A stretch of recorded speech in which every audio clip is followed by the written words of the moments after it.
আসলে কি মনে হচ্ছে, কি সরকার আপনাদের দাবিগুলো আসলে মেনে নিবে?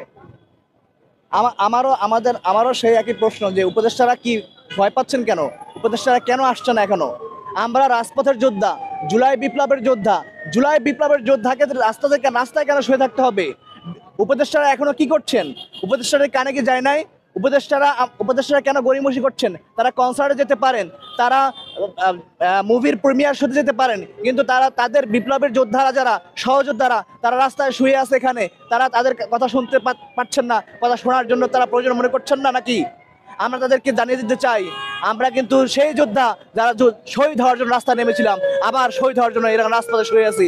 আমাদের উপর দিয়ে গাড়ি যাবে, তারপর আমরা রাজপথ ছাড়বো না। উপদেষ্টাদের বলছি, সময় থাকতে আসুন, আমাদের কথা শুনুন, আমাদের প্রতিবাদ লিপিটা আপনারা নিয়ে যান। আমরা এই দাবি আপনাদের কাছে জানাচ্ছি, আপনাদের মিডিয়ার মাধ্যমে উপদেষ্টাদের বলতে চাই, আসুন দ্রুত এসে আমাদের দাবি দেওয়া নিয়ে যান, অন্যথায় আমরা শহীদ হয়ে যাব, রাস্তায় শুয়ে থাকবো ইনশাআল্লাহ। পরবর্তী কর্মসূচি কি হতে পারে আপনার? আমরা এখানে শুয়েই থাকবো, যতক্ষণ না পর্যন্ত শুয়ে থাকবো, রাত হবে দিন হবে, আমরা শুয়ে থাকবো এখানে। ভাই আমাদের কোনো সিদ্ধান্ত নাই, আমরা রাজপথের বিপ্লবে আমরা রাজপথে এভাবেই থাকবো। আমরা যদি তারা না আসে, তারা চাইলে লাঠি চার্জ করতে পারে, গুলিও চালাতে পারে, আমরা এখানেই আছি, আমরা এখানেই থাকবো। আমাদের ভাইদের গুপ্ত হত্যা করা হচ্ছে, তাদের জীবনের নিরাপত্তা নাই, তাদের নিরাপত্তা দেওয়ার জন্য কি করতেছে উপদেষ্টারা আমরা তা দেখতে পারতেছি না। তো যেই পর্যন্ত আমাদের ভাইদের জীবনের নিরাপত্তা দেওয়া না হচ্ছে, আওয়ামী লীগের নিবন্ধন বাতিল করা হচ্ছে এবং কেন্দ্র থেকে ইউনিয়ন পর্যায়ের যত আওয়ামী সন্ত্রাসী তাদের গ্রেফতার করা না হচ্ছে, আমরা রাজপথ ছাড়বো না। আমরা রাজপথ ছাড়ি না, আমরা রাজপথ ছাড়বো না। ধন্যবাদ।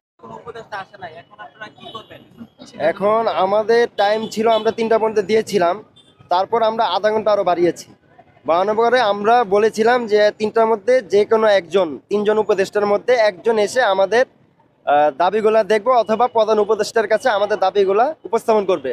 তো তারা কেউ আসে নাই, তারা প্রধান উপদেষ্টার এটিএস কে পাঠাইছে। আমরা এটিএস চাই না, আমরা প্রধান উপদেষ্টাকে চাই।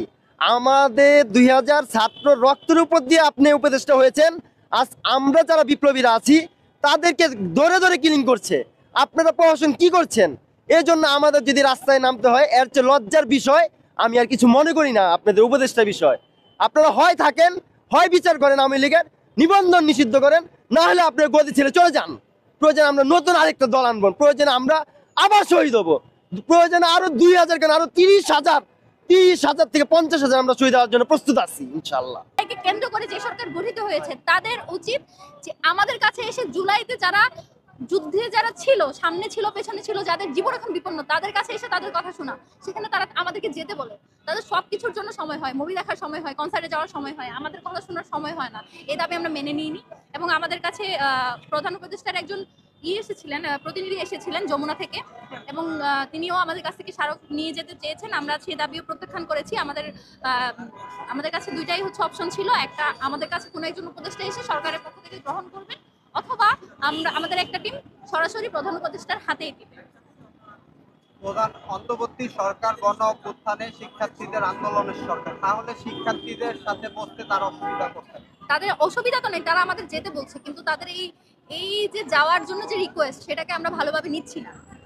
কেন নিচ্ছি না? আমাদের 5 মাস হয়ে গেছে। 5 মাস আগে আমাদের যে পরিস্থিতি ছিল, আমাদের যে সবসময় শঙ্কায় দিন কাটাতে হতো, জীবনের ঝুঁকি নিয়ে যে আমরা বাইরে ছিলাম, আমাদের সেই ঝুঁকিগুলো পার করে ফেলে এখন যে একটা নতুন বাংলাদেশ হয়েছে, এখন তো হাসিনা নাই, এখন তো আওয়ামী লীগ নাই, এখন আমাদের এই যে বাংলাদেশ, সেই বাংলাদেশেও আমরা কেন স্বাধীনভাবে আমাদের জীবনের ঝুঁকি কেন আমাদেরকে ফেস করতে হচ্ছে, সেই জায়গা থেকে আজকে আমরা এখানে এসেছি।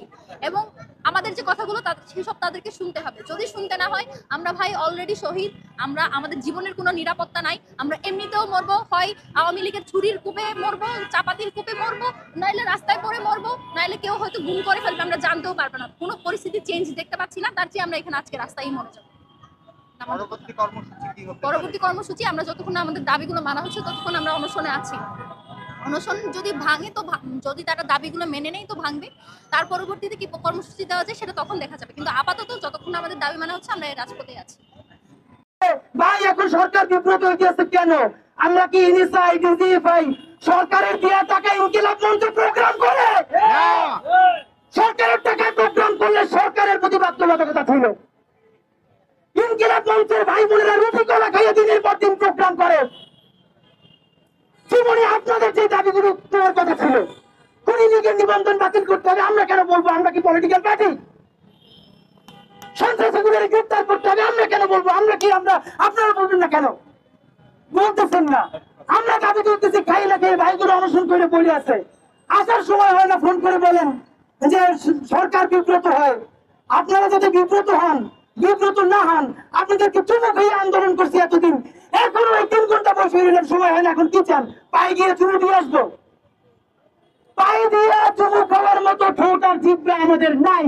তাতে মনে চাইলে নিয়ে ছেলে বলে রাখেন, মনে চাইলে গিয়ে গাড়িতে গাড়ি উঠে দেন, যাইতে পারবো না। উপদেষ্টা একজনের আসতে হবে, অথবা আমাদেরকে প্রধান উপদেষ্টা মহোদয়ের কাছে নিয়ে যাইতে হবে। তার আগ পর্যন্ত এরকম শুয়ে বইলে থাকবো। কেউ যদি না থাকে আমি একা থাকবো, আমার উপরে গাড়ি চালাই দিবেন, আল্লাহ ভরসা।